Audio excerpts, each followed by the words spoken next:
నమస్కారం. నేను రమారావి. చాణక్య నీతి సూత్రాల గురించి తెలుసుకుంటున్నామండి. చాణక్య నీతి సూత్రాలు చాలా వరకు మన జీవితానికి ఉపయోగపడతాయి. మనకు సాధారణంగా మన జీవితాల మీద కొన్ని ప్రశ్నలుంటాయి. ఎప్పుడు సుఖ సంతోషాలతో ఉండాలంటే ఏం చేయాలి? చాణక్యుడిది ఒక ప్రత్యేకమైన స్టైల్‌లో ఇవి చెప్తారు. ఇదొకటే ఇప్పుడు ఇవాళ నేను చెప్తున్నదే కాదు. ఇలాంటివి 4, 5 విషయాలున్నాయి. జీవితం సుఖంగా వెళ్ళాలంటే ఒక వ్యక్తి అసలు ఏది పాటించాలి? ఎలాంటివి పాటిస్తే సుఖంగా, హాయిగా ఉంటాడు?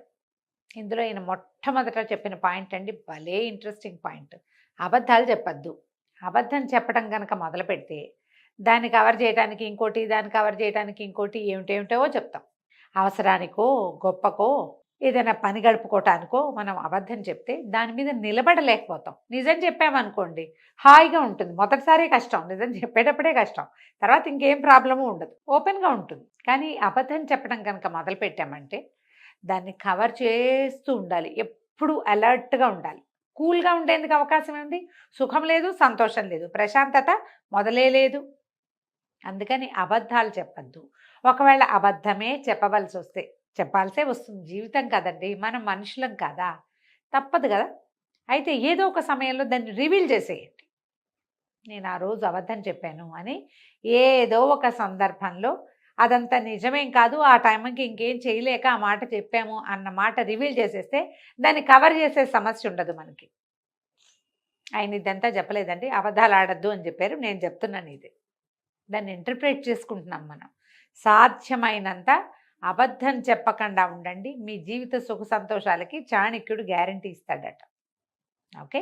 రెండో పాయింట్ చెప్తున్నారు. సూటిగా మాట్లాడొద్దు. నా బొట్టు వాళ్ళు ఏమైపోవాలండి కదా అనిపిస్తుంది మీకు వెంటనే. రమ్మగారు చాలా సూటిగా మాట్లాడతారు. అన్ని విషయాలు కాదండి. మేము కూడా చాణక్యుడిని పాటిస్తాం. మనం సూటిగా మాట్లాడితే కానీ కుదరని పక్షంలో అది మన మెడ మీదకి గండకత్తెరైతే గనక అప్పుడు మాట్లాడకుండా ఉండండి. నోరు మూసుకోవడం ఊరుకున్నంత ఉత్తమం లేదు. అప్పుడు మాట్లాడకుండా ఉంటే సరిపోతుంది.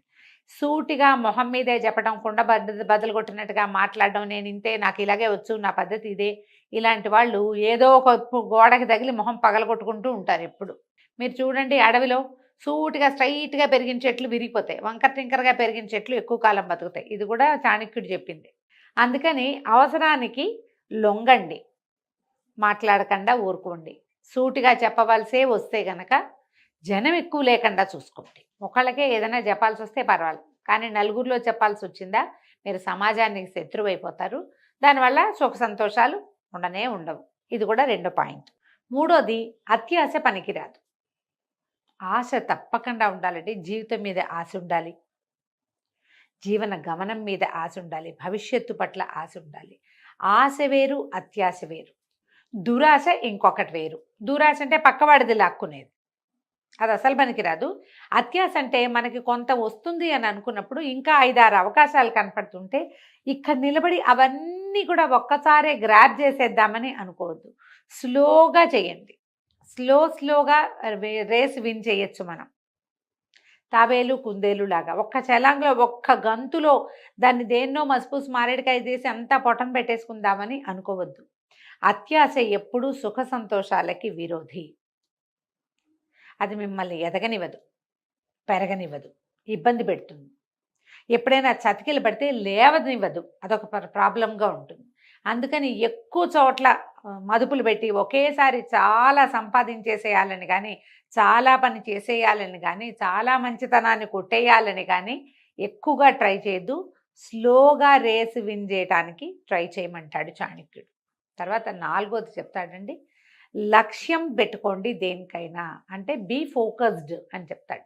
ఏదైనా సరే ఒక లక్ష్యం పెట్టుకుని దానికి వెళ్ళటానికి ఒక మార్గనిర్దేశనం చేసుకుని ఆ మార్గం ప్రకారం మన లక్ష్యాన్ని ఛేదించడానికి, భేదించడానికి, సాధించడానికి ప్రయత్నం చేస్తేనే జీవితం సుఖవంతంగా వెళ్తుంది. కమింగ్ 5 ఇయర్స్లో అలా పెట్టుకోవచ్చు. వచ్చే సంవత్సరానికి నేను ఇల్లు కట్టేసి పై సంవత్సరానికి మా పిల్లల్ని ఫారిన్ పంపేసి అలా పెట్టుకోకండి. కొంచెం తాపీగా కొంచెం సమయం పెట్టుకుని ఫలానాది చేయాలి అంటే మనం ఎట్లా, what is plan of action, మనం ఎలా ప్లాన్ చేసుకుంటే, ఎలా నియమం ఏర్పరచుకుంటే, ఎలా నియమావళి పెట్టుకుంటే ఈ లక్ష్యాన్ని ఛేదించగలమో ఆలోచించండి. సాధారణంగా విద్యార్థులకైతే చదువుల మీదండి, సంసారులకి డెవలప్మెంట్ మీద, అంటే మనం సాధించబోయే కుటుంబం సాధించబోయే అభివృద్ధి మీద కనుక మీకు లక్ష్యాలు ఉంటే కనుక భాగస్వామిని కలుపుకోండి. మీరు ఒక్కరే డిసైడ్ చేసి చేయకూడదు. మీతో పాటు రెండో వాళ్ళు కూడా, స్పౌస్ కూడా, ఆడగానే మగగానే, మన భార్యాభర్తల్లో ఎవరైతే వాళ్ళు కూడా మన లక్ష్యంలో భాగస్వాములుగా ఉండాలి. అప్పుడే మన తాలూకు ప్రయాణం కుంటుపడకుండా ఉంటుంది. మనం ఏటికి లాగి వాళ్ళు కోటికి లాగితే అప్పుడు కుదరదు. ఇప్పుడు లక్ష్యాలు ఏముండవు. అందుకని ఇది కుటుంబంలో చేసేటప్పుడు కుటుంబ లక్ష్యం ఒకటి పెట్టుకోవాలి. మిగిలిన వాళ్ళు కూడా దానికి సహకరిస్తారు. మనకి ఏ ఇబ్బందులు ఉండవు. ఇందులో ఆఖరి పాయింట్ అత్యద్భుతమైన పాయింట్ అండి. సుఖ సంతోషాలకి బద్ధ విరోధి ఏంటంటే కోపం. అస్సలు కోపాన్ని దగ్గర చేరనివ్వబోకండి. మీరు కోపంగా ఉన్నప్పుడు ఏం మాట్లాడతారో మీకు తెలీదు. ఈ కోపంలో చాలా రకాల నష్టాలు జరిగిపోతాయి. ఒకటి మన దురుస్తనము వాటి వల్ల స్నేహితులు పోతారు, డబ్బు పోతుంది, పరువు పోతుంది, పదవి పోతుంది, సమయం పోతుంది, ప్రపంచం మనది కాకుండా పోతుంది. కోపంతో ధూర్తత్వం వస్తుంది. కోపం వచ్చి ఏం చేస్తామంటే ఆ పూట అన్నం అనుకుని నోరు మూసుకు కూర్చోము, లేదా 2 ముద్దలు ఎక్కువ తిని నోరు మూసుకుని ఉన్నాం. సాధారణంగా కోపం ఎలా ఉంటుంది, లోపల మంట, దాన్ని బయటికి వెడల్గక్కేయాలి కదా. ఈ కక్కేసే క్రమంలో ఏమవుతుంది, మన చుట్టూతో ఉన్నదంతటినీ కాల్చేస్తుంది, సమాజాన్ని మనతో ఉండనివ్వకుండా చేస్తుంది. అంతకుముందు మనతోటి సహాయాలు పొందిన వాళ్ళు కూడా మీరు సహాయం చేయకపోతే పీడాపోయారు, ఏమనరు. కానీ మీరు కోపం చూపించి ధూర్తంగా ప్రవర్తించారంటే ఇది గుర్తుంటుంది. అంతకుముందు 10 మాటలు ప్రతిసారి హోటల్కి తీసుకెళ్ళి టిఫిన్ పెట్టించింది జ్ఞాపకమే ఉండదు. మీరు ఒక్కసారి దురుసుగా కోపం చూపించింది మాత్రం బాగా గుర్తుపెట్టుకుంటారండి. ఈ గుర్తుపెట్టుకునే వాళ్ళల్లో సమాజంలో ప్రతి వాళ్ళు, మన స్నేహితులు, మన అమ్మా నాన్న కూడా మన కోపాలు గుర్తుపెట్టుకుంటారు, మర్చిపోరు. అమ్మా నాన్న కాబట్టి క్షమిస్తారు గుర్తుపెట్టుకున్నా కూడా. భార్యలు లేదా భర్తలు, సంతానము, పిల్లలు అసలు మర్చిపోరండి. కోపం వచ్చి కొట్టేమనుకోండి అవి మర్చిపోరు. మనం కొనిపెట్టినవి, మనం చూసినవి, మనం ఎత్తుకున్నవి, మనం లాలించినవి ఏమి జ్ఞాపకం ఉండవు. అవన్నీ సహజంగా ఉంటాయి. కోపం ఎక్స్ట్రాగా కనపడుతుంది.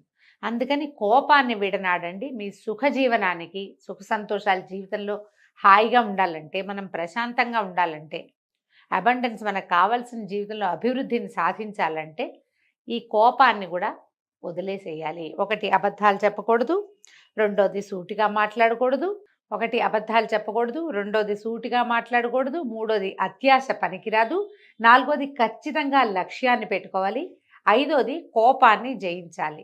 ఈ 5 మార్గాలు కనుక మనం అనుసరిస్తే మన జీవితం సుఖ సంతోషాలతోటి తులతూగుతూ ఉంటుందని చాణక్యుడు చెప్పాడు. నమస్తే రమ్మగారు. నమస్తే. ఏదైనా ఒక మంచి కథ చెప్పండి. వెరైటీ కథ చెప్తాం. ఓకే. పూర్వం అంట గ్రీకు దేశంలో ఓ రాజుగారు ఉండేవారు. ఆయనకి చూడచక్కని కుమారుడు ఒక ఆయన ఉండేవాడు. అబ్బాయి పెళ్ళవల.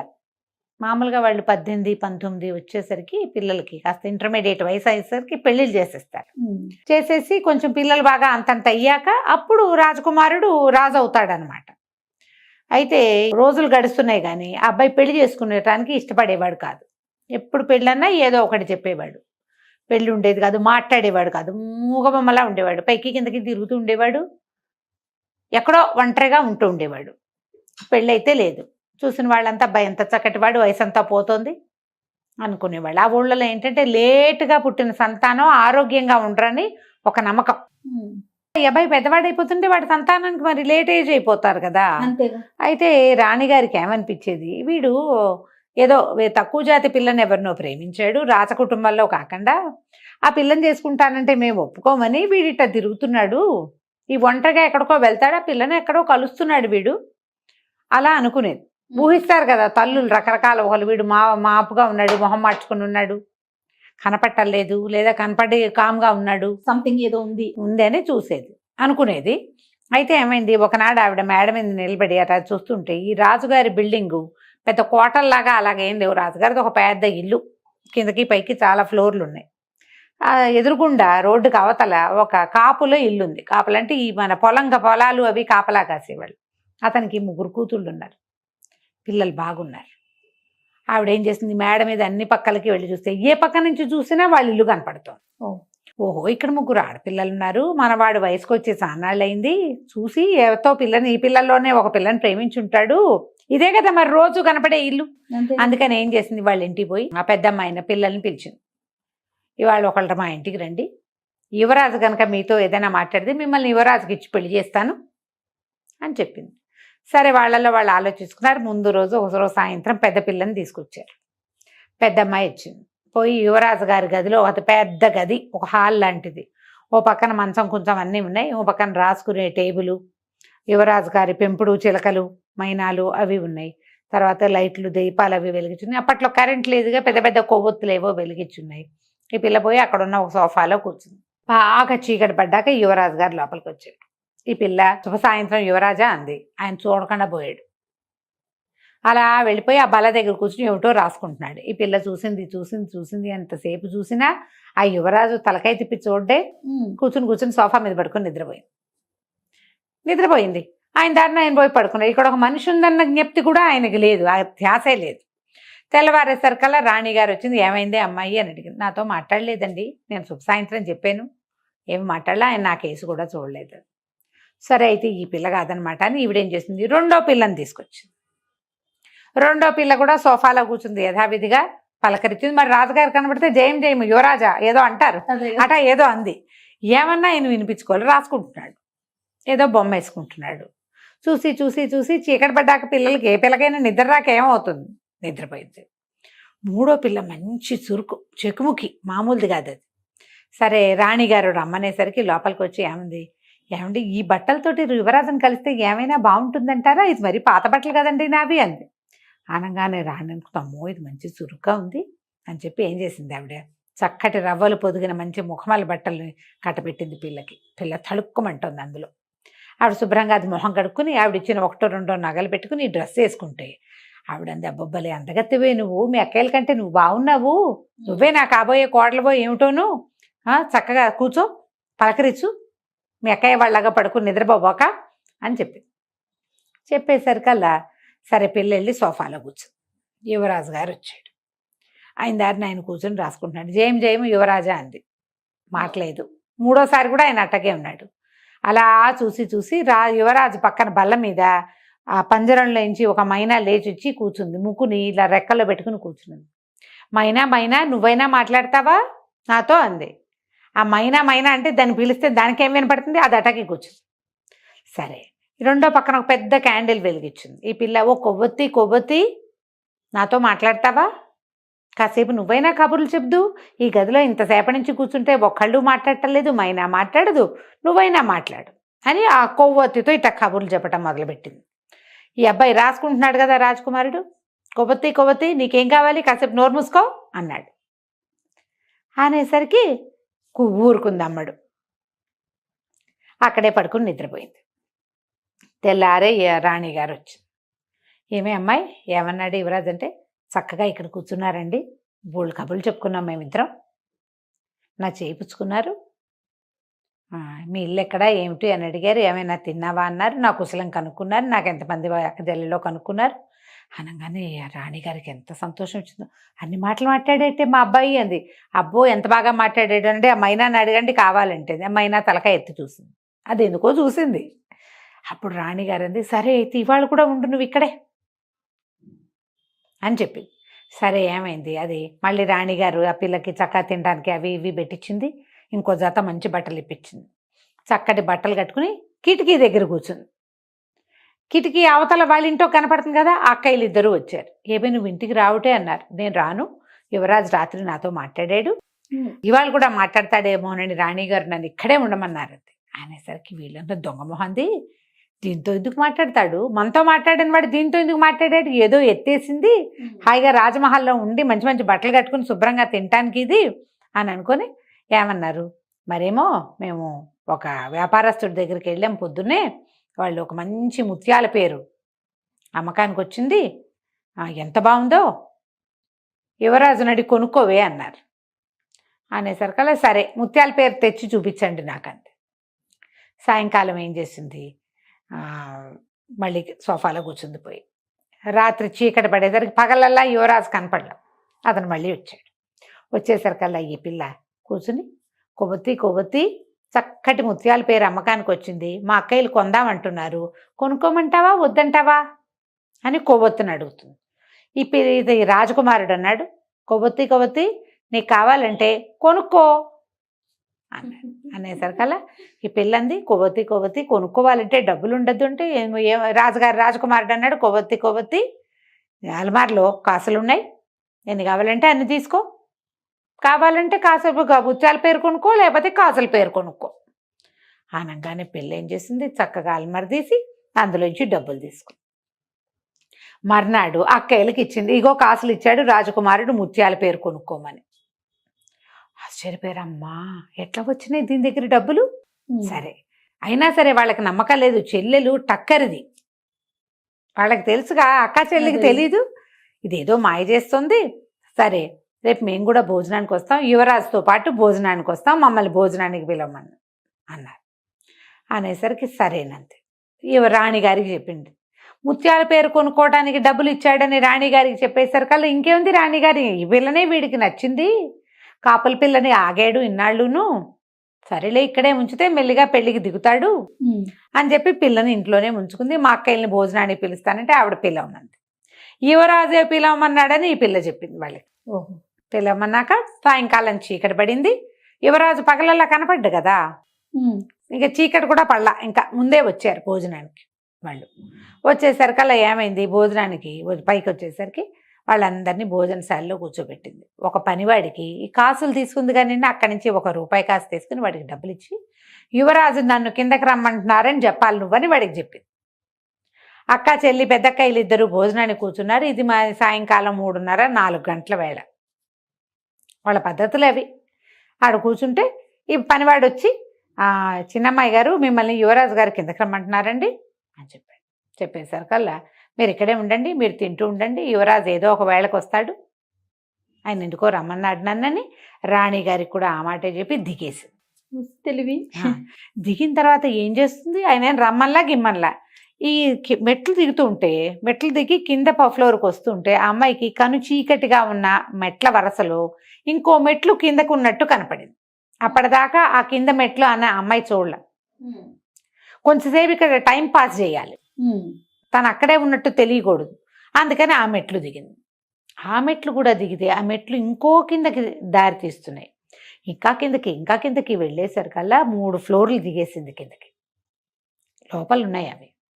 దిగేసరికల్లా అక్కడ దిగుతూ ఉంటే తనకి వెలుతురు తక్కువగా ఒక్క కొవ్వొత్తే ఉన్నట్టు, సముద్రపు ఘోష లాంటిది ఏదో వినపడుతున్నట్టు తెలిసింది.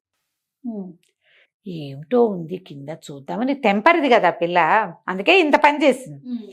దిగి వెళ్ళేసరికల్లా కిందంతా పల్లేరుంది. ఈ పల్లేరు అంటే ఏమిటి, సముద్రాల్లోనూ అక్కడ సముద్ర తీరాల్లో పాకేటువంటి ఒక రకమైన ముళ్ళ పొదలు అవి. నేలంతా పల్లేరే ఉంది. అక్కడికే సముద్రపు అలలు ఏవో వస్తున్నాయి, చిన్న శబ్దం వినపడుతోంది. కిందకి వెళ్ళి చూస్తుంది కదా, బాగా దగ్గరికి వెళ్ళి చూస్తే ఎవరో పడుకున్నట్టు కనపడింది. దగ్గరికి వెళ్తే ఆ పల్లేరు మీద యువరాజు పడుకుని ఉన్నాడు. ఆ పక్కన ఒక అందగత్తె అయిన ఒక అమ్మాయి పడుకుంది. కానీ ఆ అమ్మాయి మనుషుల్లాగా లేదు, ఒక సముద్రపు స్త్రీలాగా ఉంది. దాని అంటే వాళ్ళ ఒక చిత్రమైన మనుషులు చెప్పుకుంటారు కథల్లో, వాళ్ళకి తెలుసు. కానీ ఆ పిల్ల ఎప్పుడూ వాళ్ళని చూడలా, కథల్లో చెప్పుకోవడమే తెలుసు. మనం చెప్పుకుంటాం కదా సాగర్ కన్యలు, అలాంటి ఒక అమ్మాయి ఉంది. వీళ్ళిద్దరి మధ్యలో చంటి పిల్లాడు ఉన్నాడు. ఆ పిల్లాడు పల్లేరు మీదే పడుకుని ఉన్నాడు. వాడి నెత్తి కూడా ఇట్ట పల్లేరు పట్టుకుని ఉంది. యువరాజు తలకి పల్లేరుంది, ఆ పడుకున్న అమ్మాయి తలకి పల్లేరుంది. చూసేసరికల్లా అనిపించింది, ఓహో ఈ యువరాజు ఇంతకాలము పెళ్లి చేసుకోవడానికి అసలు కారణం ఇదెవరో ఉంది ఇక్కడ. అందుకే పగలల్లా కనపడ్డు, చీకటి పడితే గాని పైకి రాడు. అతను ఎక్కడుంటాడో ఎవ్వరికీ తెలీదు, ఎవరితోటి మాట్లాడు, మూగబొమ్మలాగా ఉంటాడు. సరే ఏం చేసింది, శబ్దం కాకుండా మెట్లెక్కి పరిగెత్తుకుంటూ పైకి వెళ్ళిపోయి మీరు అన్నం తినండి అని అక్కయ్యలకు చెప్పి రాణి గారికి చెప్పితే, యువరాజు గారు ఎవరికో జాతకర్మ చేయించాలనుకుంటున్నారు, పేరు పెట్టిస్తారట, 3 జతల పట్టుబట్టలు, ఓ ముఖమల్ దిండు, ఓ వెండి దువ్వెన ఇవ్వమన్నారు అని చెప్పేసరికల్లా రాణిగారు ఏం చేసింది, భోజనాల దగ్గర నుంచి లేచి వీళ్ళ అక్కలిద్దరిని అన్నాలు తినండమ్మా, మీరు తినండి అని ఎంకరేజ్ చేసి ఆవిడ అవతలకి వెళ్ళి ఇవన్నీ వస్తువులు తెచ్చిచ్చింది. ఈ అక్కయ్యలు మాత్రం దొంగమొహంది, యువరాజు ఎలా గుర్రాడు, ఇదే ఎవడికో డబ్బులు ఇచ్చి ఏర్పాటు చేసింది, ఇక్కడ ఏదో నాటకం ఆడుతోంది, దీన్ని నమ్మకూడదు అనుకున్నారు వాళ్ళు. వాళ్ళకి తెలుసు దీని సంగతి. పిల్ల ఏం చేసింది, ఆ వస్తువులన్నీ పుచ్చుకొని పరిగెత్తుకుంటూ మళ్ళీ కిందకి వెళ్ళిపోయింది. వెళ్ళిపోయి ఆ పిల్లాడిని అలాగా ఎత్తి పల్లేరు మీద పడుకుని ఉన్నాడు పిల్లవాడు. ఆ ముఖమలు దిండు పెట్టి దాని మీద ఆ పిల్లని పడుకోబెట్టింది. పెట్టి ఆ వెండి దువ్వెన తెచ్చిందిగా, వాడి నెత్తంతా దువ్వేసి ఆ పల్లీరకాయలన్నీ పోగొట్టేసింది. తలకాయ నున్నగా దువ్వింది మనుషుల్లాగా. పల్లేర్లు ఎవరికి ఉంటాయి? ఆ సముద్రంలో పెరిగే గడ్డి సముద్రంలో ఉండే వాళ్ళకు ఉంటుంది. పిల్లాన్ని నున్నగా చేసేసింది. తర్వాత బాగా ఆలోచించి అలాగా యువరాజు తలకాయ అంతా దువ్వేసింది నీట్గా. మళ్ళీ ఆ అమ్మాయికి వేసి చూస్తుంటే వాళ్ళు మంచి గాఢమైన ఇద్దరున్నారు, కదలటల్లా. ఆవిడ నెత్తి దగ్గర కూర్చుని ఆవిడ తల కూడా దువ్వేసి మొత్తం పల్లేరంతా దులిపేసింది. ఏమీ పల్లేరు లేదు నెత్తి మీద. ఈ పిల్లాడి మీదేమో ఒక చిన్న వస్త్రం చక్కగా మడత పెట్టి కప్పి, ఈ పట్టుబట్టలు తెచ్చిందిగా 3 జతలు, యువరాజు మీద ఓ జత, ఇంకో జత ఏమో ఆ అమ్మాయి మీద కప్పేసి చల్లగా పైకి వెళ్ళిపోయింది. దువ్వెన పట్టుకెళ్ళిపోయింది, వెండి దువ్వెన. పైకి వెళ్ళిపోయింది. పైకి వెళ్ళేసరికి అక్కయ్యలు ఇద్దరు, ఏదో నువ్వు వేషం వేస్తున్నావు మాకు తెలుసు, నువ్వేం చేస్తున్నావో అర్థం కావట్లేదు, ఇక్కడ ఉండకూడదు అని ఏదో చెప్పారు. చెప్తే అంది రాణి గారు ఆవిడే పిలుచుకొచ్చిందా, పంపించేదాకా నేను ఇక్కడే ఉంటాను, మీరు వెళ్ళండి అంది. అక్కయ్యలు ఇద్దరు వెళ్ళిపోయారు. ఇంతలో ఇక్కడ ఏమైంది, చీకటి పడేసరికల్లా ఈ సముద్రకన్య నిద్రలేచి, ఏనాడో ఈ సముద్రకన్య ఈ యువరాజును పట్టేసుకుంది. అతను ఇక్కడే ఉంటాడు, ఎవ్వరికీ చెప్పకూడదు, అది రహస్యం. ఎప్పుడైతే లేచిందో తల తడుకునేసరికల్లా తలంతా పల్లేరుకాయలు లేవు.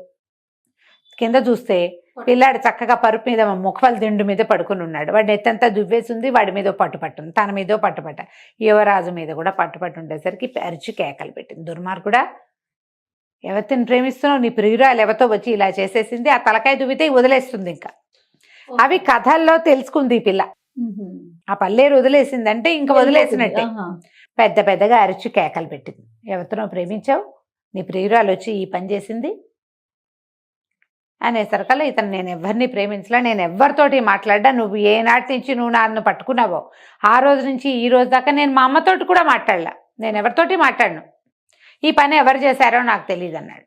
అనేసరికల్లా ఆవిడ గట్టిగా ఇంకా బాగా అరిచి, నా పిల్లని తీసుకుని వెళ్ళిపోతున్నాను నేనని పెద్ద గాలిలాగా ఇట్లా సుడిగాలి లాంటిది వచ్చింది. ఈ పల్లేరుతో సహా మొత్తం ఈ సముద్రకన్య చంటిబిడ్డ మొత్తం వెళ్ళిపోయారు. మొత్తం నేలంతా ఖాళీ అయిపోయింది. యువరాజు ఒకడే నుంచున్నాడు. ఒక నిమిషం అయ్యాక అతనికి తట్టింది, ఇక నేను ఇది నన్ను చూడదు, అయిపోయింది. పరిగెత్తుకుంటూ మెట్లన్నీ ఎక్కి పైకి వచ్చాడు. పైకి ఎక్కొస్తే ఈ పిల్ల సోఫాలో కూర్చుని ఏడుస్తూ కూర్చున్నది. ఎందుకంటే 3 రోజుల నుంచి ఇంత నాటకం ఆడా, అదేమిటో చేసి వచ్చా, అవుతుందో అవతో తెలియదు మనకి, అదే నాటకం బయటపడిపోతుంది. ఎన్ని రోజులు ఉంటుంది, పిక్కమొహం వేసి కూర్చునింది, మెల్లిగా కాళ్ళ నీళ్ళు పెట్టుకుంటుంది. పరిగెత్తుకుంటూ పైకి వెళ్ళి, కొవ్వొత్తి నువ్వేనా 3 రోజుల నుంచి ఇక్కడ ఉంది అన్నాడు. అమ్మాయి అవును అని తలకాయ అయిపోయింది. కొవ్వొత్తి నువ్వేనా అన్ని మెట్లు దిగి తలకాయ దువ్వింది అని. అవును అనగానే పరిగెత్తుకుంటూ వచ్చి గట్టిగా చేతులు పుచ్చుకున్నాడు. నీ వల్ల నేను దాని దగ్గర నుంచి తప్పించుకున్నాను, సముద్ర తీరంలో ఆ శక్తి నన్ను పట్టుకుంది, ప్రేమగానే ఉంది కానీ నేను ఎవరితోటి మాట్లాడకూడదు, దాంతో నాకు సంతానం కూడా కలిగింది, కానీ నువ్వు తలదవటం వల్ల అది కాస్త వెళ్ళిపోయింది, ఇక ఎప్పటికీ రాదు, పద మా అమ్మ దగ్గరికి మన ఇద్దరం పెళ్లి చేసుకుందామని చెప్పి పిల్లని చేత్తో పుచ్చుకుని తీసుకుపోయాడు రాణి దగ్గరికి. అమ్మాయిని పెళ్లి చేసుకుంటాను నేను. 6-8 సంవత్సరాల తర్వాత తల్లితో మాట్లాడాడు అతను. ఆవిడ తెగ సంతోషించి, నాకు తెలుసు ఈ పిల్ల చాలా తెలివిగలది, నేను ఎప్పుడో లైన్లో పెట్టిందని నేను అనుకున్నానంటే ఎప్పుడో పెట్టలే అది, రాణికి ఇదంతా ఏమర్థం అవుతుంది, ఈ విషయం వాళ్ళు ఎప్పటికీ చెప్పాలి. ఆ అమ్మాయికి చెప్పాడు, ఈ విషయం మాత్రం నువ్వెవ్వరికీ చెప్పద్దు, ఇది పరమరహస్యం, మాట్లాడకుండా ఉండిపోమంటే కామ్గా ఊరుకుంది. ఆ అమ్మాయికి రాణి అవటం కంటే ఏం కావాలి, చక్కగా పెళ్లి చేసుకున్నారు. తర్వాత బోల్డంత మంది పిల్లల్ని కన్నారు. ఎప్పుడు సముద్ర తీరాలకి ఒంటరిగా వెళ్ళకూడదట ఆ కాలంలో. ఈ రాజకుమారుడు ఒంటరిగా వెళ్ళి ఆ సముద్ర దేవతకి దొరికేశాడు అనమాట, ఆ జలదేవతకి. అంతే కదా, కథ కంచికి మనం ఏంటి. నిజంగా విచిత్రమైన కథ రమ్మగారు. నమస్తే. నమస్తే రమ్మగారు. నమస్తే జయ. రమ్మగారు, ఇటు 7 తరాలకి అటు 7 తరాలు కూర్చొని తిన్నా సరే తరగనంత ఆస్తులు సంపాదించాలి, చాలా మందికి ఈ ఆలోచన ఉంటుంది, అవునా కదండి? కదా, కొంతమంది నానా కష్టాలు పడి కాస్త ఎంజాయ్ చేస్తూ కొంత సేవ్ చేస్తారు, మన తర్వాత తరాలు కూడా తినాలని. కొంతమంది ఈ ఎంజాయ్మెంట్ కూడా ఉండదండి, ఏముండదు.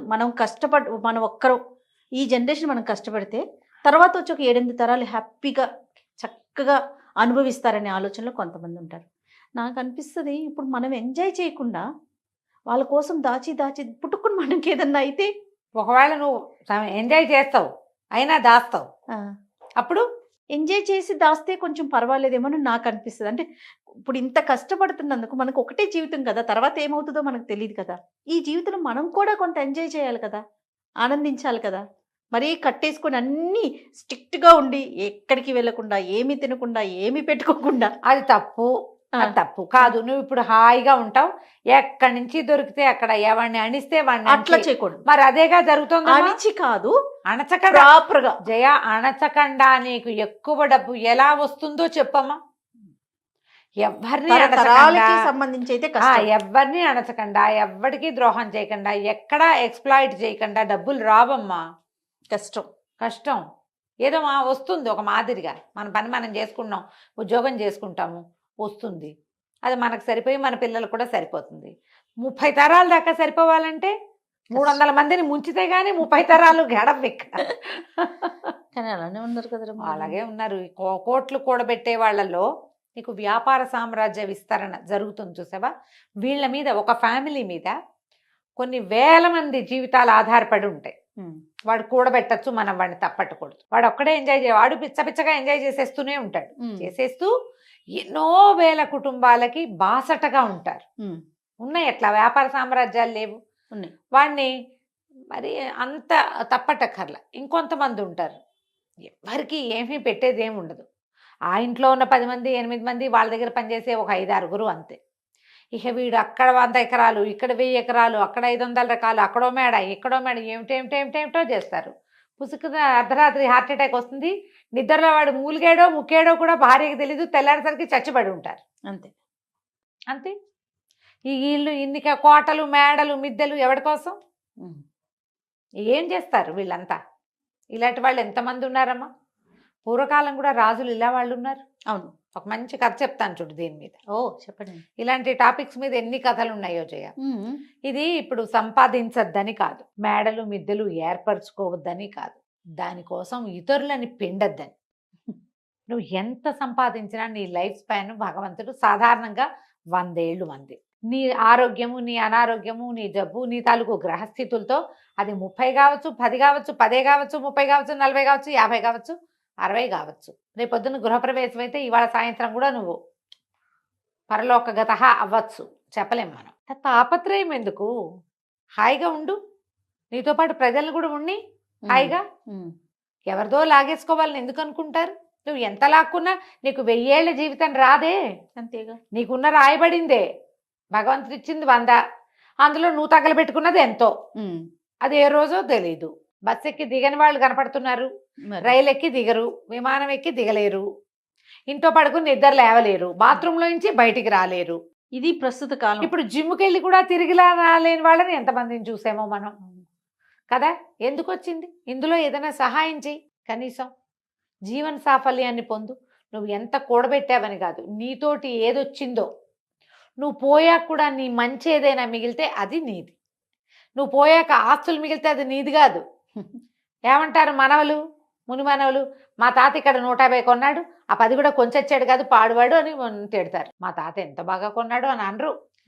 ఇంకా అదేదో చేయలేదు, ఇదేదో చేయలేదు, అమావాస్య నాడు అట్టెట్టేవా, పున్నన్నాడు పప్పేసేవా అంటారు. అంతకంటే ఏముంది? అన్నీ చేశాడు కానీ మా తాత కొన్ని తెలివి తక్కువ పనులు చేశాడు. దీనికే నువ్వు సంపాదించింది అదే కదా. ఇంత సంపాదన ఆలోచించద్దు. ఆలోచించండి. ముని మనవాళ్ళ పెళ్లిళ్ళకు కూడా మంగళసూత్రాలు చేయించి ముందు పెట్టుకోవాలనుకుంటారు. అసలు మనవాళ్ళ పెళ్లిళ్ళ నాటికి సూత్రాలు ఉంటాయో ఉండవో. అదే కదా. ఇప్పుడే లేవు. ఏ పెళ్లి కూతురికి 16 రోజుల పండగ కాకముందే సూత్రాలు వెళ్ళిపోతున్నాయి కదా, మేళ్లలో నుంచి నల్లపూసలు వేసుకుని తిరుగుతారు. ఉపయోగం లేని పని కదా. ఈ కథ చెప్తాను చూడు. పారసీక దేశం అంట, పర్షియాలో ఒక అబూ ఫజల్ అని ఒక రాజుగారు ఉండేవారు. ఆయనకి తన మేడంటే ఎంత ఇష్టమో చెప్పరా అని ఇష్టం. అలా ఇంటి మీద ప్రీతి చాలా మందికి ఉంటుంది, ఇప్పుడు మనకు కూడా ఉంటుంది. అయితే ఈ ప్రీతితోటి గోడలకి మణులు మాణిక్యాలు అద్దిచ్చేవాడు, బంగారపు మలామా చేయించేవాడు. ఇంకా అవేవో మొక్కలు, ఇవేవో మోళ్ళు, అదేమిటో పువ్వులు, ఇవేమిటో కాయలు. ఎక్కడికి వెళ్ళినా సరే ముత్యాలు కనపడితే ముత్యాలు తెచ్చి ఇంటికి అంటించేవాడు, రత్నాలు కనపడితే రత్నాలు తెచ్చి మేడ కంటించేవాడు. అట్లా పెద్ద మేడ కట్టాడు, బ్రహ్మాండమైన సౌధం. చుట్టూతా ఆయన వేసిన మొక్కలు, ఆయన చేసిన బ్యూటిఫికేషన్‌కి అంతే లేదు. ఉమ్, అంతు లేదు. ఇట్లా దీనికోసం ఆయన మరి బయట నుంచి తెచ్చినవి అంటించేవాడు. ఎప్పుడైనా ఏదైనా సంవత్సరం బొక్కసంలో డబ్బులు లేవంటే ఏదైనా ఒక చిన్న పన్ను యాడ్ చేసి ప్రజల దగ్గర నుంచి రాబట్టి అదంతా దీనికి మలామా చేయించేవాడు ఈ ఇంటికి, ఈ మేడకి. అట్లా ఎంతకాలమో జీవించి పోయాడు ఆయన. 80 ఏళ్ళుండి పోయాడు. అబూ ఫజల్ గారి కొడుకు అబూ షేక్ ఆయన రాజయ్య. ఉమ్, పోయే ముందు వాళ్ళ నాన్న అబూ ఫజల్ గారు షేక్కి చెప్పారట, ఒరే షేక్ బాబు, ఇది మన ఇల్లు అంటే పంచప్రాణాలు రా నాకు, దీన్ని ఎంత సౌందర్యవంతంగా తీర్చిదిద్దాను, ఇంటిని భద్రంగా చూసుకో, కుదిరితే మరింత అందంగా తీర్చిదిద్దు అని చెప్పాడు. నాన్న చేతిలో పెట్టాడని షేక్ గారు కూడా యథాశక్తి ఇంటికి బ్యూటిఫికేషన్ చేయించారు. ఆయన తన 56వ ఏట పరంపదించారు. ఉమ్, తాతగారు వేసిన పన్నులు ఉన్నాయి, తండ్రి గారు అబూ షేక్ గారు వేసిన పన్నులు నడుస్తూనే ఉన్నాయి. వీళ్ళు ఈ 55వ ఏట పరంపదించిన ఆయనకి ఒక కుమారుడు ఉన్నాడు. ఈయన పేరు రహీం. ఓకే. అయితే ఈయన అబ్బో ఆయనకి ఎంత సౌందర్యారాధకుడో ఆ కుర్రాడు. ఉమ్, వాడికి ఒక 30 ఏళ్ళు ఉంటాయి. ఉమ్, అయితే ఇక ఆ అబ్బాయి అన్ని పన్నులు అయిపోయినాయి. ఏం పన్ను వెయ్యాలి ప్రజల మీద? ముత్యాలు, రత్నాలు, వజ్రాలు అన్నీ అయిపోయినాయి. ఇప్పుడు చెట్లకి ఏమైనా సౌందర్యవంతంగా చేయాలనుకున్నాడు. మనకు మొక్కలకి ఇట్లా లైట్లు పెట్టి కనపడుతుంటాయి ఆ, అక్కడక్కడ, ఆ, వాటి కూడా బ్యూటిఫికేషన్. పెంపుడు కుక్కలకి మెడల్లోకి బంగారు బెల్టులు, వాటికి మెడలోంచి వేళ్లాడేందుకు బంగారపు వీటికి ఏమంటారు గంటలు. గంటలు. పిల్లులకి సౌందర్యం. అంత అద్భుతమైన ఇంట్లో తిరిగే కుక్క పిల్లి కూడా అందంగా ఉండాలి చూడు మరి. అంతే కదా. బాతులుంటే వాటికి బ్యూటిఫికేషన్. బాతులకు ఏది కూడా వదల్లా. కాళ్ళ గజ్జలు ఉండాలి, మెడలో అదేమిటో ఉండాలి, ఇంకేమిటో కావాలి. ఇన్ని చేశారు. చివరికి ఏమైంది, అన్ని ట్యాక్సులు టైట్. మంత్రి గారు అన్నారు, ఇంకా ట్యాక్సులు వేయలేమండి, ప్రజలు తిడుతున్నారండి, వద్దు, ఇంకా ఆగిపోదామంటే కుదరదు ఆయనకి. కాదు, ఏదో కొత్త రకం పెయింట్స్ వచ్చినాయి, అవి వెయ్యాలంటే మన దగ్గర డబ్బులు లేవు, మన దగ్గర వస్తున్నవన్నీ ఈ మెయింటెనెన్స్కి సరిపోతుంది. ఎప్పటికప్పుడు కొత్త కొత్త కూలీలను తేవటం, పై దేశాల నుంచి కొత్త కొత్త ఇళ్ల పని వాళ్ళని తేవటం. వాడొచ్చి చైనా దేశంలో ఏం బొమ్మలు వేసేవాళ్ళు డ్రాగన్ బొమ్మలు ఇక్కడ వేస్తానంటాడు. దానికి పెయింట్ ఖరీదు, దానికి అంటించే బంగారపు రేకు ఖరీదు, దానికి రాళ్ళు ఖరీదు, ఉన్న రత్నాలు చాలవు, ఇంకేమిటో అనర్ఘ రత్నాలు కావాలి, డబ్బు కావాలి. దాన్నింటికి డబ్బులు కావద్దు. అందుకని ఏం బాగా ఆలోచించి ఆయన 4 పన్ను విధించాడు. ఉమ్, 4 పన్ను. ఓ, ఎవరెంత మాట్లాడితే వాళ్ళకంత పన్ను. 4 వాడడం. ఉమ్, తిండికి వాడుకోవచ్చు, మేమేం కాదనం, దానికి అసలు మాకు అభ్యంతరం లేదు. ఓకే. కానీ మీరు పబ్లిక్లో మాట్లాడారంటే మీరు ఎంతసేపు మాట్లాడారో దానికి తగ్గట్టుగా రమగారు మన ఇద్దరు ఉండుంటే ఆ కాలంలో తెగ నమ్మి ఇచ్చినా కూడా మన పన్ను తీరదు. మన పన్ను తీరదు. అక్కడి నుంచి ఏం చేస్తారు ఊళ్ళో వాళ్ళు? నోళ్ళు మూసుకుని ఉండటం మొదలుపెట్టారు. అవసరానికి కొట్టుకెళ్ళి బాబు అది ఇవ్వు ఇది ఇవ్వు, దీని రేట్ ఎంత అడగాల, వాడికో పావలా. ఆ, కాసేపు ఏదో మా అమ్మాయికి ఒంట్లో బాగుండలేదని డాక్టర్ దగ్గర 10 నిమిషాలు చెప్పాడు, కాడికి 100 రూపాయలు. బాగుంది రమగారు. ఇక ఎన్ని చోట్ల పన్నులు, దానికోసం కొత్త కొత్త అధికారులు, మరి వాళ్ళందరి జీతం భత్యం ఇవ్వద్దు, ఆ, వాటన్నిటికీ వీళ్ళ దగ్గర నుంచే రావాలి. నోరెత్తడానికి భయపడి చచ్చే పరిస్థితి వచ్చింది. అన్ని సైగులే.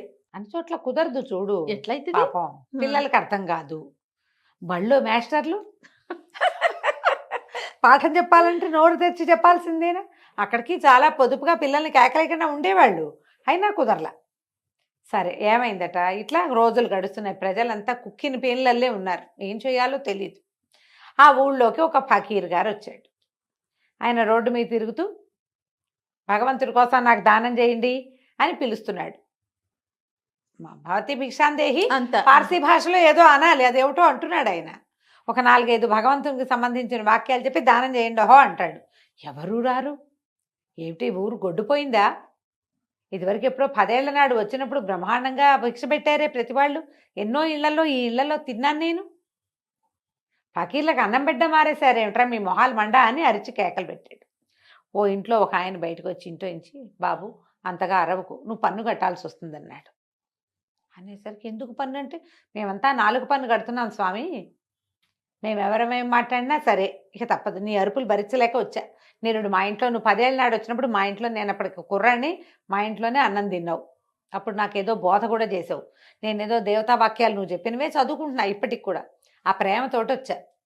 నువ్వు మాట్లాడేవా నీకు డబ్బులు పడతాయి, నీతో మాట్లాడేవా మాకు పడతాయి. ఇది మా పరిస్థితి. ఏం చేస్తున్నాడు రా మీ రాజు ఈ డబ్బంతా అన్నారు. ఆయన నువ్వు ఉండే హర్మ్యానికి పెడుతున్నాడు ఆయన. అక్కడి నుంచి ఏమైంది ఈయన అనుకున్నాడు, ఇది బాగుందని. సరే నాకు ఇప్పుడేం అనవద్దు, ఏమైనా జామకాయ ఏదైనా ఇవ్వమంటే ఆయన వాడు 2 ఫలాలు ఇచ్చాడు ఆ ఇంటి ఆయన. ఈ ఫకీర్ గారు 2 నోటు వేసుకుని సరాసరి రాజభవనానికి వెళ్ళాడు. రాజభవనం దాకా వెళ్ళేసరికల్లా మరి ఫకీర్లు స్వతంత్రులు కదా, గేట్లోంచి లోపలికి వెళ్ళబోయాడు. వాళ్ళు ఏదో అడ్డం పడ్డారు, ఇంకాస్త కళ్ళూరు పోయాడు. ఏంటి ఫకీర్లకు ప్రవేశం లేదా ఇందులో అనగానే తప్పుకున్నారు. ఈయన లోపలికి వెళ్ళాడు. అదే తన ఇల్లే అన్నంత స్వతంత్రంగా లోపలంతా నడిచి తిరిగాడు. ఎక్కడో వంటశాల వాసనలు వస్తున్నాయి, అక్కడికి వెళ్ళాడు. వెళ్ళి అక్కడ పేట వేసుకుని కూర్చుని పెట్టు అంటే శుభ్రంగా అన్నం పెట్టారు. అయినమంతా అంత జోరుగా వచ్చి అడిగితే రాజుగారికి ప్రీతిపాత్రుడు అయి ఉంటాడు అనుకున్నారు వాళ్ళు. లోపల నుంచి మొదట గేటు దగ్గర ఆపారు, కానీ తర్వాత వాళ్ళు ఎవ్వరూ ఆయన ఆపల. జోరుగా వచ్చేసాడు లోపలికి. మనం తక్కుతూ తారుతూ వెళ్తే అవతల వాళ్ళు అనుమాన పడతారు. మా ఇల్లే అన్నట్టుగా వెళ్ళిపోతే ఎవరేమంటారు. చక్కగా వంటశాలలో పక్కన పేటేసి కూర్చుని శుభ్రంగా ఆ రోజు రాజుగారి కోసం వండిన వంట అది భోజనం చేసాడు. విస్తట్లో వడ్డిచ్చేసుకుని, వాళ్ళ భాషలో ఏదో అంటారు, తెలుగులో కాబట్టి నేను విస్తరని చెప్తున్నా. అక్కడి నుంచి అలా నడుచుకుంటూ వెళ్ళి రాజుగారి ప్రత్యేకమైన గది ఒకటి ఉంది, మహారాజు గారి గది. అదే మన ఏమంటారు చక్రవర్తి గది. మనం సూట్స్ ఉంటాయి కదా, ప్రెసిడెన్షియల్ సూట్స్, ఆ స్వీట్ రూమ్లోకి పోయాడు.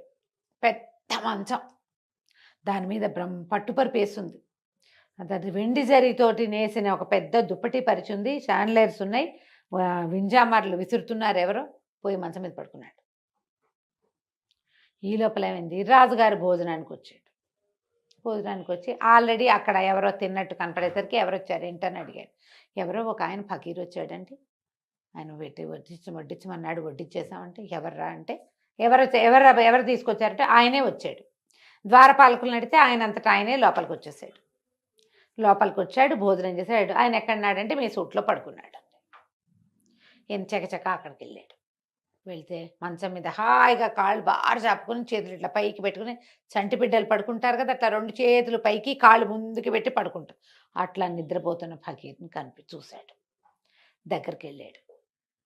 ఏమనాలో తెలియలే, ఏదో అందామనిపిస్తోంది, కానీ ధైర్యం చాలటల్లా. ఫకీర్లని వాళ్ళని అంతంత ఏం పెద్ద మాటలు మాట్లాడలేదు కదా. ఆయన కళ్ళు తెరిచి చూశాడు. ఏరా అన్నాడు. ఈయన అన్నాడు, రాజుగారు బాబు నిద్ర బాగా పట్టిందా? పట్టింది. బాగా భోజనం బాగా కుదిరిందా? కుదిరింది. బాగా చక్కగా మా మందిరం అంతా చూశారా? చూశారు. ఎందుకు బాబు ఇక్కడికి వచ్చారు? మీలాంటి ఫకీర్లకి బ్రహ్మాండమైన సత్రాలు కట్టించామే మేము ఊళ్ళోను. హాయిగా అక్కడ మీరు సుఖంగా ఉండొచ్చు, మీ బోటి వాళ్ళు చాలామంది ఉంటారు. ఇక్కడికి ఎందుకు వచ్చారండి? ఈ ఇల్లు ఎవరు కట్టారా అన్నాడు ఆయన. మా తాత అండి. మీ తాత ఎన్నేళ్ళు ఉన్నాడు? మా తాత 80 ఏళ్ళు వచ్చేదాకా బతికాడండి. తర్వాత ఎవరు వచ్చారు అన్నాడు. మా నాన్న వచ్చాడండి ఈ బిల్డింగ్లోకి. ఇది మేముండే ఇల్లు అని చెప్తున్నాడు. ఇది మేముండే ఇల్లు, నువ్వు అక్కడ ఉండాలి కదా అన్నాడు. అందుకే చెప్తున్నాడు అనమాట. మీ నాన్న ఎన్నేళ్ళు ఉన్నాడు? 55 ఏళ్ళు. మరి నువ్వెన్నేళ్ళు ఉంటావురా అన్నాడు. ఇప్పుడు నాకు 30 ఏళ్ళు అండి, నేను ఎన్నాళ్ళైనా ఉంటాను, ఎన్నాళ్ళు ఉంటా, నాకు ఎంత టైం ఉందో అన్నాళ్ళు ఉంటా. మరి ఇప్పుడు ఇది కూడా సత్రమేగా. సత్రం అంటే ఏమిటి? ఎవరైనా వచ్చి ఉండి వెళ్ళిపోవచ్చు అంతే. నువ్వు ఇప్పుడు వచ్చావు, ఉన్నావు, వెళ్ళిపోతావు. వెళ్ళిపోకుండా ఇక్కడ కూర్చుంటావా నువ్వు? ఇది సత్రమే. నేను ఇదే సత్రం అనుకున్నా. ఎందుకంటే మీ తాత కట్టాడు, వెళ్ళిపోయాడు. మీ నాన్న దీన్ని పెంచాడు, వెళ్ళిపోయాడు. నువ్వు పెంచుతున్నావు, వెళ్ళిపోతావు అంతే. సత్రం ఇది. అందుకే వచ్చా లోపలికి. గటక్కుమంది రాజుకి. నిజం కదా? అంతేగా. ఇప్పుడు చించుకుని నేను వాళ్ళవి వీళ్ళవి 4 పనులేసి వాళ్ళ 4 కత్తిరించి ఈ గోడకి మలామా చేసిన నా టైం ఎన్నాళ్ళో నేను అంతే కదా ఉంటాను. వెళ్ళిపోతావు కదా. ఈ లోపల నేను రోజుకు ఒకసారైనా తింటాను, లేదా 2 సార్లైనా తింటాను అంతేగా. నా పొట్ట ఎంత ఉంది అంత పొట్ట. దీనికి 1/2 గ్లాస్ బియ్యము, 1/4 గిద్దెడు పప్పు చాలు. 10 సార్లు తినవు. ఎవ్వడు 10 మాటలు తినేవాడు లేడు. 10 సార్లు నిద్రపోవు. రోజుకు 2 మాటలు భోజనం, 1 మాట నిద్ర అనే కదా. అంతే. రోజుకు ప్రతివాడికి ఉండేది 24 గంటలేగా.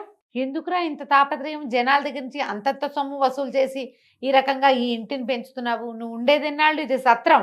నీ తర్వాత ఇంకోటి వస్తాడు ఇక్కడికి. వాడెన్నాళ్ళు ఉంటాడో వాడికి కూడా. పోనీ నీకు తెలుసా? ఇప్పుడు నేను భగీర్ని, నేను సత్రంలోకి వెళ్ళా, సాయంత్రం వెళ్ళిపోతా, నాకు తెలుసు. నువ్వు చెప్పు, నువ్వు ఎప్పుడు వెళ్ళిపోతావా ఇక్కడి నుంచి? తెలియని దానికి, ఉండని దానికి ఎందుకు ఇంత? రాజుగారు చాలా నాలుగు ఖర్చుకున్నాడు. ఏమిటి మా నాన్న తాత తెలుసుకోలేదు ఇది? నాకు జ్ఞానోదయం అయిందని 4 పన్ను మానేశాడు.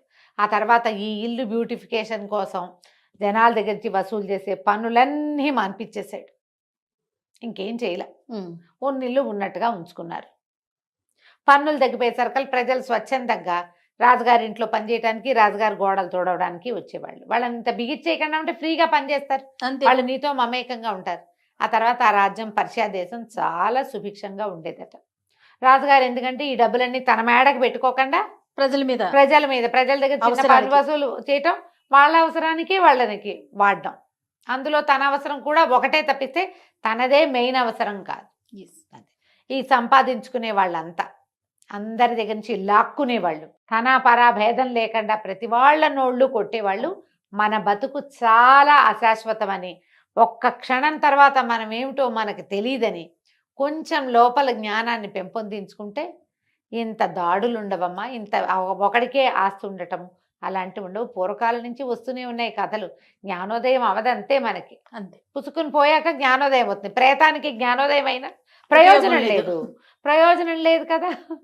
బతికుండగానే జ్ఞానోదయాలు పెంచుకోండి తండ్రి, కాస్త మిగిలిన వాళ్ళని కూడా బతకనియండి. తప్పకుండా. కథ కంచికి మనం ఇంటికి. 4 పన్ను మాత్రం చాలా బాగుంది రమ్మగారు. నమస్తే అండి. నమస్తే. నమస్తే రమ్మగారు. నమస్తే. ఏదైనా మంచి స్టోరీ చెప్తారండి? సీరియల్ లాగా చెప్దామా? పూర్వం ఒక రాజ్యానికి ఓ రాజుగారు రాణిగారు ఉండేవారట. పాపం వాళ్ళకి పిల్లలు లేరు.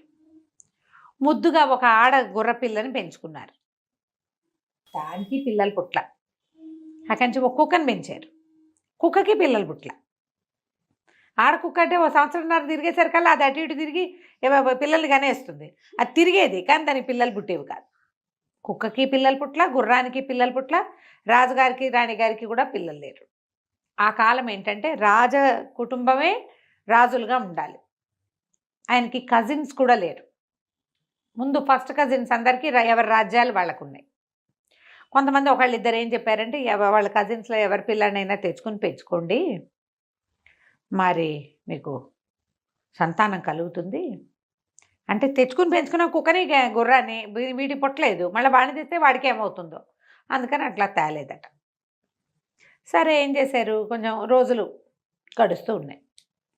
గడుస్తుంటే బాగా ఆలోచించి రాజుగారు పెద్ద చాటింపేశారట. మా గుర్రానికి మా కుక్కకి పిల్లలు పుట్టించేలాగా ఎవరైనా ఏదైనా మాయమో మంత్రమో యజ్ఞమో హోమమో జపమో తపమో మహత్తర మూలికలు ఏమైనా ఇచ్చేటట్టయితే వాళ్ళు కోరింది ఇస్తాము. వాళ్ళతో పాటు గుర్రానికి కుక్కకి కూడా మరి వాటికి కూడా సంతాన సాఫల్యం లేకపోతే ఒక జీవి వృధా కదా జయ. ఓకే. ఆడ జీవితం వృధా కదా, వాటికి సంతానం ఉండాలి. సరే ఆ వారా వీరా వచ్చారు, మందన్నారు, మంత్రం అన్నారు, మాకన్నారు, ఏమీ కాలేదు.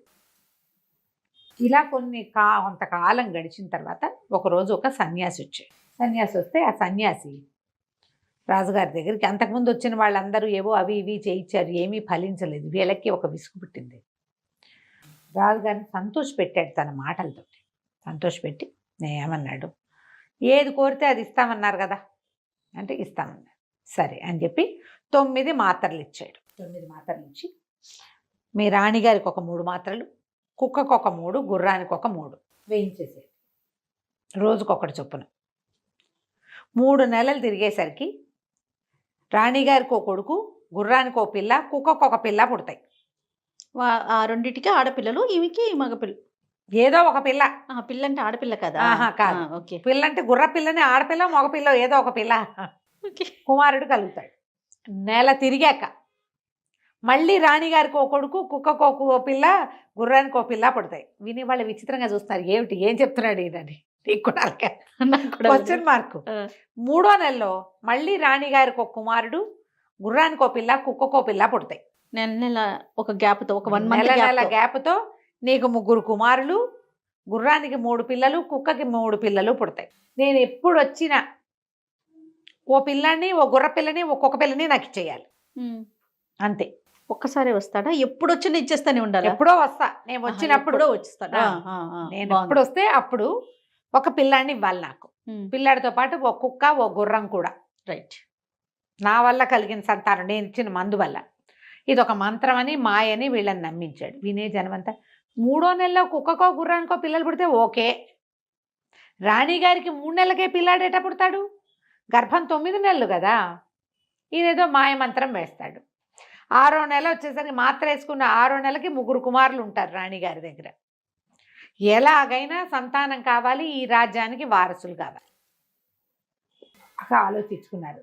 ఈ పని చెయ్యాలో వద్దో తెలియలే. పైగా పిల్లాడిని పుట్టాడు, బాగానే ఉంది, ఇచ్చేయడం ఎట్టా? ఓ 2 పూటలు గింజుకున్నారు. అక్కడి నుంచి మంత్రి గారు వాళ్ళు వీళ్ళు అన్నారు, అసలు ఇది జరుగుతుందండి, ఏమిటో వింతగా చెప్తున్నాడు, ఇది బహువింత. కుక్కకి 3 నెలలు 4 నెలల గర్భంతో పుట్టేస్తాయి పిల్లలు, గుర్రాలకు పుట్టమనుకుంటా. గుర్రానికి ఇంకొంచెం టైం కావాలి అనుకుంటున్నాను నేను, నాకు తెలిసినంత మటుకు. మనుషులకి 10 నెలలు కావాలి, మనకు ఎలాగో తెలుసు. ఇది వింత. జరిగితే ఆశ్చర్యం, జరిగింది అనుకో 3 పిల్లలు కదా, మరి ఒక పిల్లాన్ని ఇద్దాం పోని, ఒక పిల్లాన్ని ఇచ్చేద్దాం పోని అని రాజు రాణిని ఒప్పించారు. సరే, సన్యాసి మాట ఒప్పుకొని వీళ్ళు బాగా ఆలోచించుకుని సరే మాత్రలు తీసుకున్నారు. 3 మాత్రలు రాణిగారికి తినిపించేశారు, వేసేసుకున్నారు. కుక్కకి 3 మాత్రలు తినిపించారు, గుర్రానికి 3 మాత్రలు మింగించారు. నెల తిరిగేసరికి రాణిగారికి ఇంతెత్తు గర్భం, కుక్క గుర్రం నిదానంగా నడిచేవి. నెల తిరిగేసరికి పిల్లాడు పుట్టాడు రాణిగారికి. నెల తిరిగేసరికి కాదులే, 3 నెలలు తిరిగేసరికి 3 నెలలు తిరిగేసరికి రాణిగారి చెప్పినట్టు జరిగింది. ఒక కుమారుడు పుట్టగానే దానికో పిల్ల దీనికో పిల్ల పుట్టేసరికి జనం అంతా సంతోషించారు. ఇంకేముంది, నిజం జరిగింది. మాతలు మింగితే ఏమవుతుంది అనుకున్నారు వీళ్ళు. చూద్దాం పిల్లలు పుట్టినప్పటి సంగతి కదా. 3 నెలలు అయింది, పిల్లాడు పుట్టాడు. నెల తిరిగేసరికల్లా రాణిగారు మళ్ళీ ప్రసవించింది ఇంకో కొడుకు. కుక్క ప్రసవించింది, దానికో పిల్ల. గుర్రం ప్రసవించింది, దానికి ఇంకో పిల్ల. ఇంకో నెల తిరిగేసరికల్లా రాణిగారికి 3వ కుమారుడు కలిగాడు. చక్కగా అచ్చుకుద్దినట్టు ఒకేలా ఉన్నారు పిల్లలు. 3 కుక్క పిల్లలు, 3 గుర్ర పిల్లలు, 3 రాజుగారి కొడుకులు, 3. చక్కగా పిల్లల్ని సంతోషంగా పెంచుకున్నారు. ఈ పిల్లలు పుట్టిన సందర్భంలో దేశం అంతా పండగలు చేసుకున్నారు. కుక్క గుర్రం తమ జీవన సాఫల్యం లభించినందుకు ఎంతో సంతోషంగా హాయిగా తిరుగుతూ ఉండేది. సరే, చాలా రోజులు గడిచింది. పిల్లలు కొంచెం పెద్దవాళ్ళు అయ్యారు. ఆ సన్యాసి రాలేదు ఎప్పటికీ. సరే, పెద్దవాళ్ళు అయిపోతున్నారు. ఇప్పుడు ఎక్కడ మర్చిపోయారు వీళ్ళు. పిల్లలకి 20 సంవత్సరాల వయసు వచ్చాక, మామూలుగా మనకి కుక్క గుర్రము 20 ఏళ్ళు బతకం, అవును కదా, కానీ ఇవి బతికే ఉన్నాయి. ఇవి మంత్రం వల్ల పుట్టినాయి. 19 ఏళ్ళు, 18, 19, 20 పూర్తిగా 18, 19 సంవత్సరాలు వచ్చేసరికి వచ్చాడు. అడిగిపోయారు వీళ్ళు. ఏం చేయాలో తెలియలే. బాగా ఆలోచించి సరే, 3వ కుమారుడు కొంచెం చురుకైన వాడు. పెద్ద పిల్లలిద్దరూ భయపడ్డారు వెళ్ళటానికి. పైగా జ్యేష్ఠుడు రాజ్యానికి ఉత్తరాధికారిగా ఉండాలి. మరి 2వ వాడేమో భయపడుతున్నాడు. 3వ వాడు నేను వెళ్తానన్నాడు. నేను వెళ్తాను. ఒక సన్యాసి మనకి దేశానికి కావాల్సినంత మేలు చేసాడు కదా. రాజుగారికి అసలు పిల్లలే లేరు, రాజ్యానికి రాజు లేడు, అరాచకం అయిపోతుంది అనుకుంటే ఇలాంటిది మరి చక్కగా సంతానాన్ని కలిగించాడుగా. నేను వెళ్తానులే నాన్న అని ఒప్పుకున్నాడు. అతనితో పాటు గుర్రం, కుక్క బయలుదేరినాయి. ఈ సన్యాసి వీళ్ళని తీసుకుని ఎక్కడికో తీసుకెళ్ళాడు. ఏదో ఒక కొండ ఎక్కిచ్చాడు. కొండంతా ఎక్కారు. ఎక్కాక ఆ కుర్రాడికి చెప్పాడు, అబ్బాయి ఆ కింద చూడు, అక్కడ ఒక ఆశ్రమంలాగా, ఒక కోటలాగా, ఒక ఇల్లులాగా కనపడుతోంది అన్నాడు. ఇట్లా చూస్తున్నాడు వీడు. చూస్తుంటే ఈ కొండ దిగిపెట్టు, దిగెళ్ళి అక్కడ లోపల మేకలు ఉన్నాయి. మొదటి 2 మేకలు ఉంటాయి. మేకలకి గడ్డి, తర్వాత కోళ్ళు ఉంటాయి. కోళ్ళకి మేతే, తలుపు తీయద్దు, బయటే కూర్చో నేను వచ్చేదాకా అని చెప్పాడు. మేకలకి గడ్డి, కోళ్ళకి మేత వేయాలి. నేను వచ్చేదాకా అక్కడే ఉండు, నువ్వు తలుపు తీసుకుని మాత్రం లోపలికి వెళ్ళద్దు. వీడికి అర్థం కాలే. ఇక్కడ దాకా వెంట పెట్టి తీసుకొచ్చిన వాడు ఇదంతా తీసుకెళ్ళకుండా పైగా ఈయన సన్యాసి, ఈయనకి మేకలేమిటి కోళ్ళేమిటి, మేకలేమిటి కోళ్ళేమిటి వింతగా ఉంది కదా. సరేనన్నాడు. సరేనని చూస్తూ ఉండగానే అతను అటు దిగెళ్ళిపోయాడు సన్యాసి. ఈ కుర్రాడు కనిపించింది, నేను సన్యాసిని చూశాను, దిగెళ్తున్నవాడు సన్యాసి లాగా లేడు అనిపించింది. తెలియలా, కానీ ఏదో తేడా కొడుతుంది. ఆ కంచి వీడు దిగటం మొదలు పెడితే అమ్మ ఎంత కష్టమైందో ఆ దిగటం. ఎక్కేటప్పుడు బాగానే ఎక్కేశారు, పెద్ద ఏరడ్డం వచ్చింది. ఏం చెయ్యాలో తెలియలా, ఏరెటా దాటాలి. ఆ కంచి ఏం చేశాడు, గుర్రం మీద కూర్చుని కుక్కని ఎత్తుకుని కూర్చున్నాడు. గుర్రము కుక్కని వీడిని మోసుకుంటూ ఏరు దాటిచ్చింది. ఆ పెద్ద భవనం లాంటిది అది, కొంచెం పాతగా కనపడుతోంది. ఆ భవనం దగ్గరికి వెళ్ళాడు.